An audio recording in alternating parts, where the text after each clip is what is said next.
Gracias. La siguiente es dirigido al panel. ¿Cómo diseñarían un plan de carrera, adiestramiento para formar expertos consultores en Balance Scorecard para organizaciones iberoamericanas? Bueno, esa pregunta, muchas gracias para quien lo hizo. Y aquí compartimos con Jesús sueños, y uno es este evento realizado y el otro es ese otro sueño que de alguna manera he llamado como un diplomado en especialización en Balance Scorecard. O sea, un curso intensivo para formar personas que quieran y que deseen ayudar a otras empresas a implementar Balance Scorecard.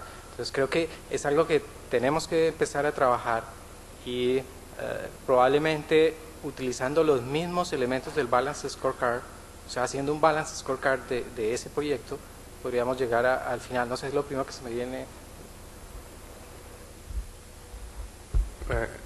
Yo creo que, además, Ricardo podría explicar su ejemplo, ¿no?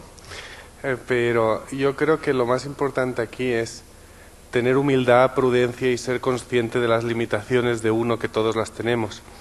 Y se ha dado el caso de gente que ha dicho, bueno, el Balance Scorecard es la moda, parece ser que hay mucha gente interesada en este tema, pues me leo el libro y me pongo a hacer consultas sobre el tema, arguyendo que soy experto, ¿no? Yo creo que lo más importante, los pasos, en mi opinión, serían, primero, pues asistir a algún tipo de curso, seminario que la persona que esté interesada cree adecuado para seguir formándose sobre el tema. Y segundo, acercarse a personas que tienen experiencia práctica sobre el tema. Porque el consultor al final va a implementar Balance Scorecard en otras empresas, y nadie puede implantar algo en lo cual no tiene experiencia. Yo siempre digo que la fama cuesta mucho de conseguir, y no lo digo yo, lo dice mucha gente, mucho de conseguir y poco de perder. Entonces yo creo que el secreto es acercarse a personas que tienen experiencia, aprender de ellos, y a partir de ahí, pues ir independizándose, si uno quiere, a partir de tener cierto conocimiento sobre el tema. Yo voy a contar un poco la experiencia personal, pero también la experiencia de, digamos, las personas que he visto que en otras empresas han sido como líderes del Scorecard.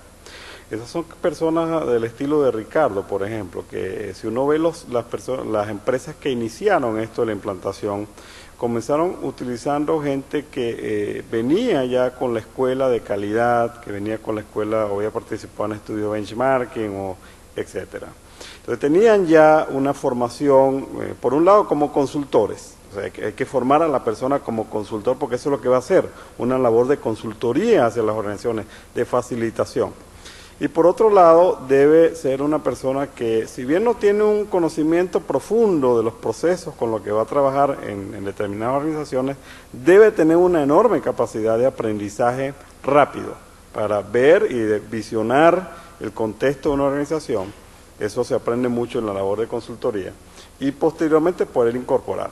He tenido la experiencia personal, por un lado, de haber vivido prácticamente 8 meses trabajando con la gente de Renaissance, que eran los consultores por excelencia en aquel momento en la implantación del Scorecard. Y por otro lado, haber transmitido o servido como formador de facilitadores, porque afortunadamente hay bastante gente dentro de PDVSA que han sido formados con el tiempo, y más que a través de cursos y teorías en la práctica de construirlo. Tenemos el ejemplo de algunas personas en donde en la primera sesión se les daba, mira, así se hace la fase 1, cuando tengas listo esto me llamas y te enseño cómo se hace la fase 2. O sea, fue un proceso, o sea, no todo prácticamente, que no se encerró 15 días a enseñarles cómo se hacía, fue un proceso de aprendizaje, de aprender haciendo. Y creo que es la forma, la mejor forma de formar un consultor en esta área. Perfecto. Yo quisiera añadir algo que está pasando en mi país, y yo creo que esta iniciativa, esta idea puede ayudar mucho. Es que muchos consultores ven en este tema de Balance Scorecard un gran potencial, y irresponsablemente, diría yo, se lanzan a ayudar a empresas a hacer balance scorecard. Y estoy de acuerdo con Jesús, hay que tener una experiencia previa, hay que hacer un acompañamiento. Es decir, esta persona que quiere hacerlo debería estar al lado de alguien que ya lo ha hecho y poco a poco ir ganando en experiencia. La parte conceptual la puede tener, pero la parte práctica tiene que ir aprendiéndola en el camino y haciendo se aprende.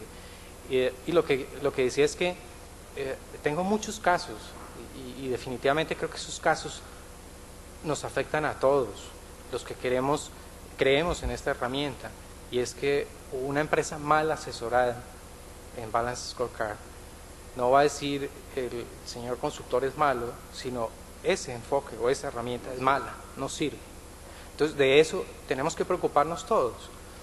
Un caso concreto de una empresa en Cali, su asesor de cabecera en planeación estratégica le dijeron, ¿usted nos puede ayudar a hacer el Balance Scorecard? Claro, sí, una oportunidad de negocio, unos ingresos. Y el señor nunca había oído, pero nunca había hecho un Balance Scorecard. Y claro, empezó a leer el libro de Kaplan y Norton y empezó a guiar el proceso.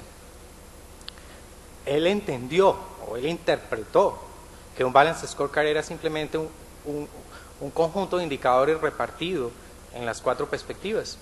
Y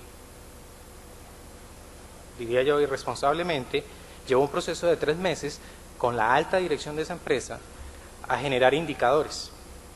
Cuando él llegó al capítulo donde en el libro se menciona la importancia del objetivo estratégico, dijo, miércoles, la embarré, ¿ahora qué hago? Me salté de la visión a indicadores. Y él tenía 2 opciones, o disimulaba la cosa y seguía, o paraba y decía, mire, cometí un error. Optó por esa segunda, pero eso no lo debemos permitir. Todos tenemos que tener claros los elementos conceptuales del Balance Scorecard para que todas las empresas lo hagan bien.